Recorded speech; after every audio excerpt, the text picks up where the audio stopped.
గుడికొచ్చి అమ్మా అని నన్ను పీలుస్తున్నావు. వచ్చేటోళ్ళు పోయేటోళ్ళు కేవోక పని పాట లేక నన్నే పిలుస్తారు.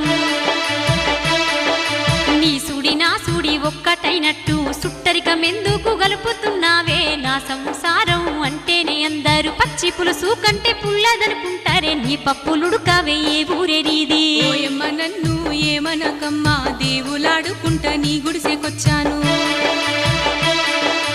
అమ్మా నీ నోరార విలిసినాను, నీ బతుకు భాగ్యమేం తీసుకపోను.